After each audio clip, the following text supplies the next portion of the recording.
Salut tout le monde. Dans cette vidéo, on va calculer le champ électrique E créé par un segment de droite de longueur L et qui porte une densité linéaire de charge uniforme positive. Et on veut calculer le champ électrique pour un point M situé sur l'axe OX. L'axe OX, c'est l'axe de symétrie de ce segment. Alors, prenons un élément infinitésimal dl, centré sur le point P,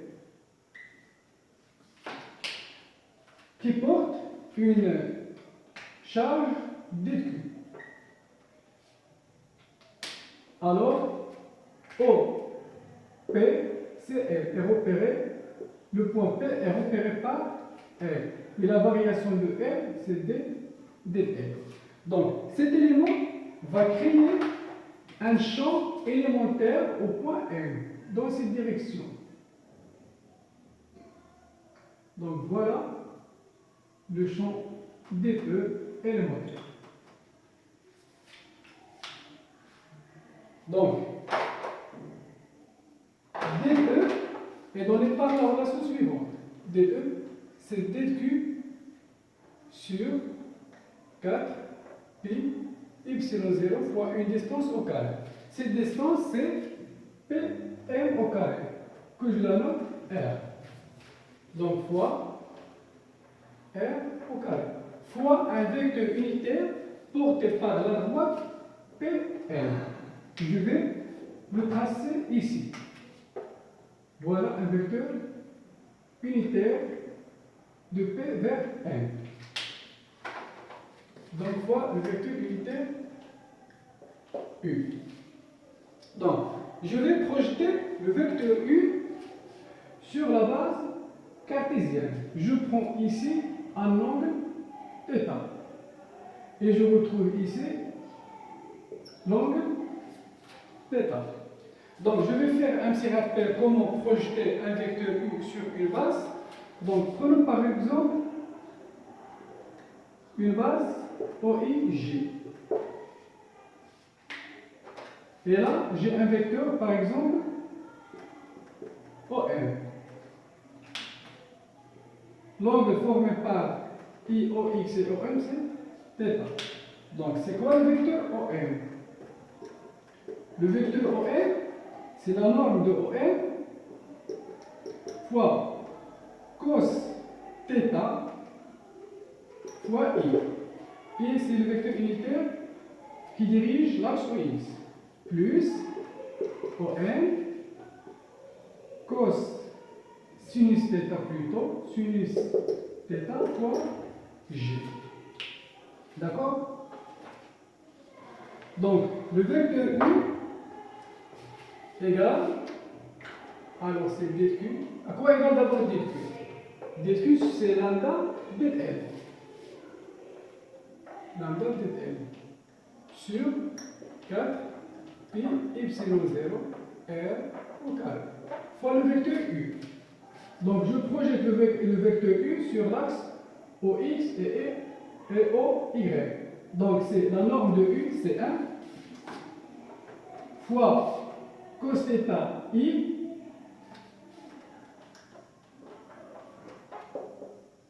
moins la projection de U sur l'axe OY, ça va donner une valeur négative, puisque la projection de U sur l'axe OY et G sont de sens opposé. Donc, je dois mettre ici un signe moins, fois sinus θ G. Donc, je dois intégrer cette équation pour pouvoir obtenir l'expression de champ E.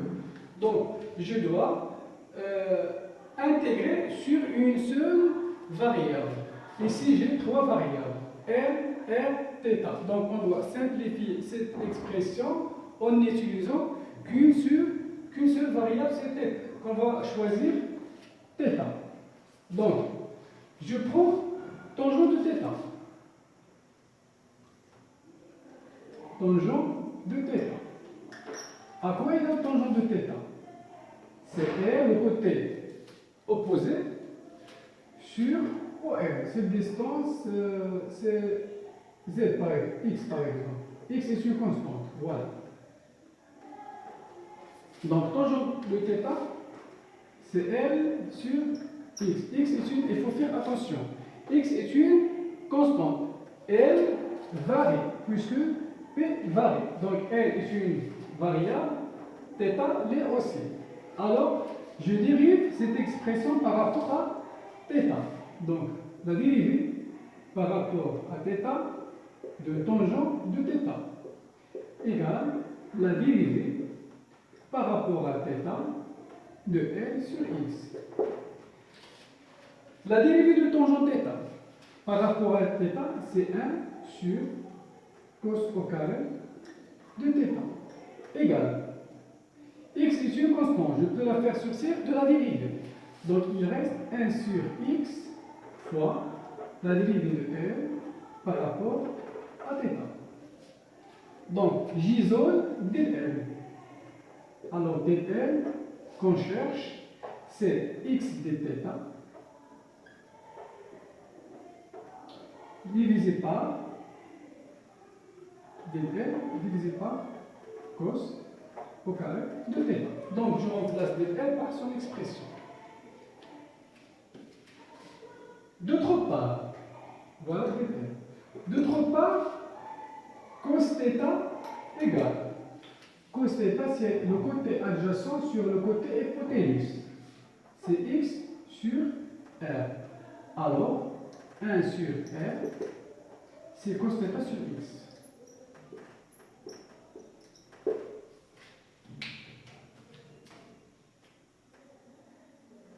Donc, je remplace 1 sur r au carré par son expression, ainsi que dl. Alors, dE égale lambda fois dL. dL c'est x dθ sur 4pi epsilon 0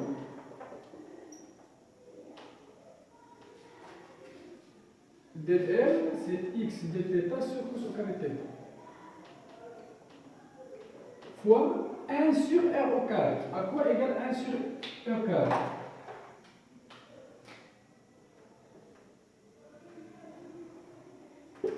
C'est cos au carré sur x au carré. Donc je remplace 1 sur r au carré par son expression. Cos au carré de θ sur x au carré. Facteur cos θ i moins une θ j. Égal. Je simplifie ici par cos au carré. Et x avec le carré. Donc ça va faire lambda cos θ fois i. Lambda cos θ dθ fois i. Sur 4pi epsilon 0 x fois x moins lambda sin θ dθ fois j sur 4pi epsilon 0 x. X est une constante. Alors, l'intégrale porte sur la variable θ. Donc, pour pouvoir déterminer E, il suffit juste d'intégrer cette équation. Alors, l'intégrale de E, c'est l'intégrale. Lambda est une constante puisque la distribution est uniforme. Alors, c'est lambda sur 4pi epsilon 0. X est une constante. Je peux la faire sortir de l'intégrale. Il faut faire attention quand à la variable x. X est une constante à la distance x. Alors, c'est l'intégrale de cos θ dθ fois i moins lambda sur 4pi epsilon 0 x, l'intégrale de sin θ dθ fois j. Mais il faut ici préciser les bornes. Pour que P balaye toute la distribution, puisque on calcule le champ électrique E créé par toute la distribution. Donc il faut que P balaye le segment de moins L sur 2 vers L sur 2. Pour θ, θ varie de moins θ max, une valeur maximale, jusqu'à θ max. Donc, le point P doit balayer le segment de moins L sur 2 jusqu'à L sur 2 pour qu'on puisse calculer le champ électrique E créé par toute la distribution. Alors, θ varie de moins θn jusqu'à θn. Donc, moins θn jusqu'à θn, moins θn jusqu'à θn. L'intégrale de cos θ, c'est sinus θ. Donc, ça va faire lambda sur 4pi, epsilon 0, x. L'intégrale de cos θ, c'est sinus θ. Donc, c'est sinus θn, sinus θn, moins sinus de moins θn, fois i, moins lambda sur 4pi, epsilon 0 fois x. L'intégrale du sinus, c'est moins cos. Le moins avec le moins, ça va disparaître le signe moins. Donc, il reste cos θn moins cos moins θn par j. L'intégrale de cos, c'est sinus θ. Sinus θ de moins θn vers θn. Donc, c'est sinus θn moins sinus de moins θn. J'espère que vous avez bien compris.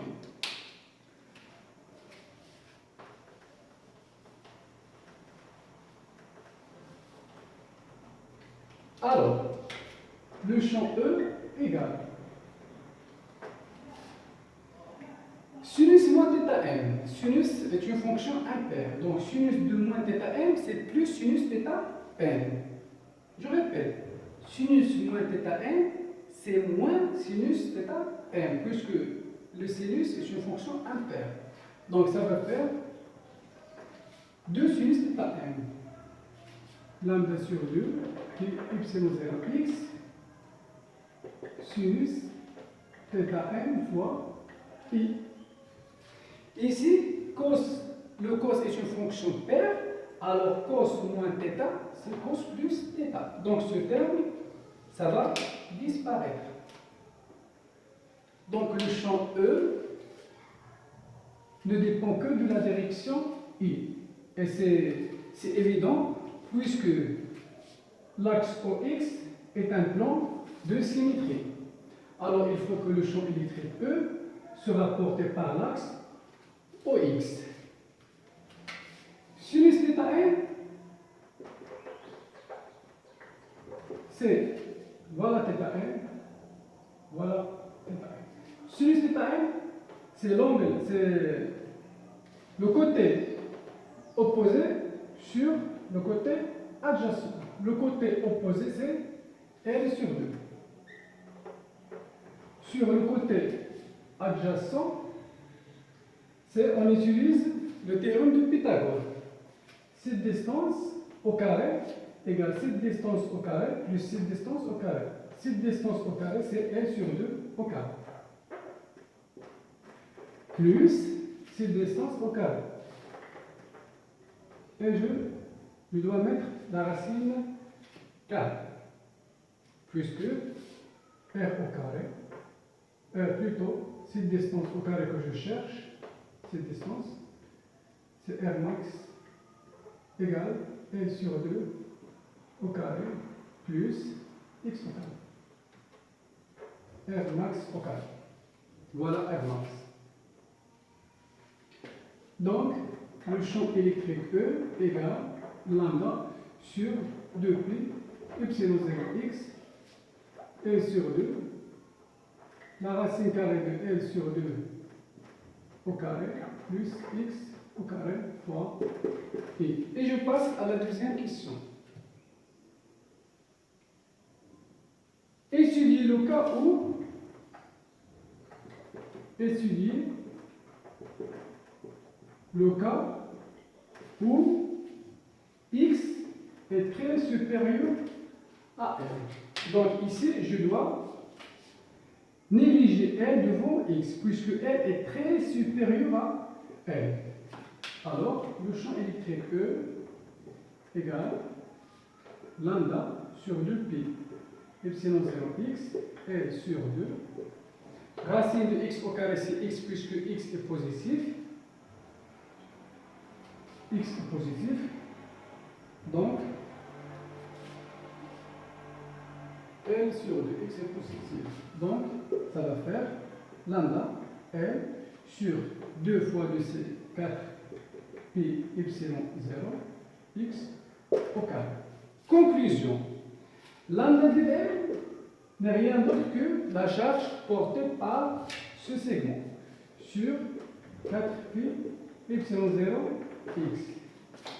L fois I.